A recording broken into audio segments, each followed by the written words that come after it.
भाजपा प्रवक्ता डॉक्टर अभिजीत जसरोतिया ने town hall Bandipora में एक प्रेस कॉन्फ्रेंस को संबोधित किया। उन्होंने भारत को विश्व की चौथी सबसे बड़ी अर्थव्यवस्था बनाने में मोदी सरकार की भूमिका को रेखांकित किया। उन्होंने हाल ही में हुए ऑपरेशन संदूर का उल्लेख करते हुए कहा कि भारत ने अत्याधुनिक तकनीक का उपयोग किया और पाकिस्तान को प्रभावी रूप से जवाब दिया। उन्होंने कहा कि आज भारत एक शक्तिशाली राष्ट्र बन चुका है और विकसित भारत की दिशा में तेजी से बढ़ रहा है। उन्होंने मोदी सरकार के 11 वर्षों के पूर्ण होने पर भी चर्चा की, जो विकसित भारत अमृतकाल, सेवा, सुशासन, गरीब कल्याण की थीम के तहत मनाया जा रहा है। डॉक्टर जसरोतिया ने पार्टी गतिविधियों की समीक्षा की और स्थानीय कार्यकर्ताओं के साथ संवाद किया। उन्होंने कार्यकर्ताओं से संगठन को जमीनी स्तर पर और अधिक मजबूत करने की आवश्यकता पर जोर दिया। इस दौरान उनके साथ अन्य वरिष्ठ पार्टी नेता भी मौजूद रहे। बाद में उन्होंने पार्टी कार्यकर्ताओं के साथ मिलकर प्रदर्शनी का निरीक्षण किया, जिसमें मोदी सरकार की पिछले 11 वर्षों की प्रमुख उपलब्धियों को प्रदर्शित किया गया था। अपनी आंखों से देखा, लेकिन आप लोगों ने तो जो आपके पास चीज है,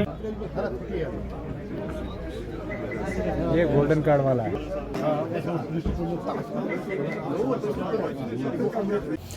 ये जो 11 साल की अचीवमेंट है मोदी गवर्नमेंट की, उसके ऊपर हम लोग यहाँ पर बात कर रहे हैं कि 11 साल में देश कहां से कहां पर पहुंचा और इन 11 सालों में क्या भारत ने खोया और क्या भारत ने पाया। अब जहां तक बात आती है पूरी, और हम 11 साल पीछे से अगर हम शुरू करते हैं तो आप सोचिए कि 2014 में जब मोदी जी ने इस देश का कार्यभार संभाला था तो सबसे पहली बात उन्होंने कही थी कि मैं प्रधानमंत्री नहीं, मैं प्रधान सेवक हूं। अब देखें तो 25 करोड़ से ज्यादा लोग हैं जो पिछले 5-10 सालों में गरीबी रेखा से उठकर ऊपर आए। ये कारण ही ये था कि एक ऐसे दृढ़ निश्चय वाला हमारे पास प्रधानमंत्री था जिसने बताया कि देश को कैसे आगे लेकर जा सकते हैं। आज आप देखिए कि भारत कहां पर पहुंचा कि 11वें नंबर की अर्थव्यवस्था से हम 4थे नंबर की अर्थव्यवस्था पहुंचे। और ये सब कुछ जो किया गया, ये इसी कारण किया गया कि दृढ़ निश्चय वाली एक सरकार थी।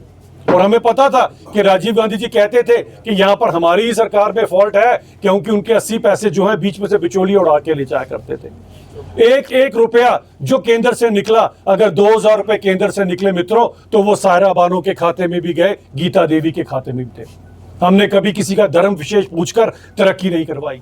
हमारे लिए तरक्की का मतलब वही है कि हर आम इंसान, हर पसमानदा तक, और जो कतार में आखिरी में खड़ा है, सबसे पहले मदद उस तक पहुंचे।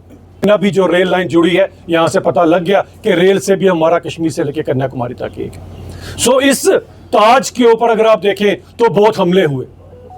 थोड़ा सा पीछे जाएंगे तो आपको याद होगा, और मैं आज यहां से सैल्यूट करना चाहता हूं मकबूल शेरवानी साहब को, शहीद मकबूल शेरवानी साहब को। अगर वो ना होते उस दौर में, उस 47 के दौर में ना होते, तो वो जो पाकिस्तान का मंसूबा था कि हम किस तरह से कत्लो गारत करते हुए कश्मीर पहुंचेंगे, आज हमारा कश्मीर भी वो जो पाकिस्तान अधिकृत कश्मीर है उसके साथ मिला होता, और आज हमारा भी वही हाल होता कि 400 रुपए किलो आटे के लिए हमें भी लाइन में लगना पड़ता। नहीं हो सकता।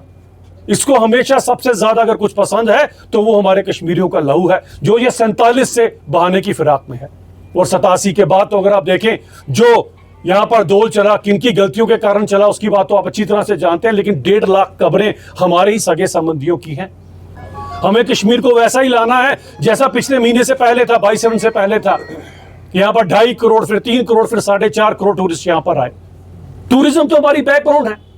तो आप सोचिए इस टूरिज्म के ऊपर जो हमला हुआ, हम तो चाहते हैं जिस तरह से हिंदुस्तान तरक्की कर रहा है। कल कुछ लोगों को अचानक से ही ध्यान आ गया, वो कहते हैं अमरनाथ की यात्रा हम सबको मिलकर करनी है, हम सबको लोगों का ध्यान रखना है। ये वही पार्टी है जो 2008 में जम्मू को कश्मीर के साथ लड़ा रही थी अमरनाथ लैंड रोक के नाम के ऊपर।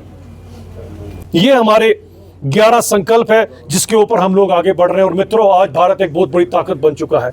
हमने इस नापाक मुल्क को, ऑपरेशन सिंदूर जो अभी थमा नहीं है, उसके चलते हमने इस नापाक मुल्क को, इस षड्यंत्रकारी मुल्क को उसकी औकात बता दी कि 22 मिनट के अंदर इनके जितने आतंकी ठिकाने थे, घर में घुसकर इनको मारा गया है।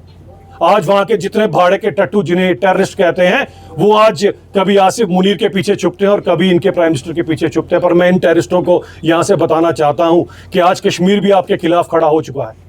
आपको लगता है किसी चूहे की बिल में पाकिस्तान में कहीं पर भी अगर आप छुपे हैं तो अब इंटरनेशनल बॉर्डर भी हमारे को रोक नहीं सकता। वहीं मारेंगे, वहीं पर ठोकेंगे जहां पर तुम हमारे मासूम लोगों को मारने का षड्यंत्र बुनोगे। सरकार ने लाखों नौकरियों का वादा किया हुआ है, जिसने पहली बार जहमत की थी अपना मैनिफेस्टो बनाने की। इनको चाहिए कि लोगों को एम्प्लॉयमेंट दें। हाँ, मेरी आपसे गुजारिश रहेगी कि हकदार को हक दीजिएगा। भाई भतीजों को नौकरी देना गुनाह नहीं, गुनाह अजीम है।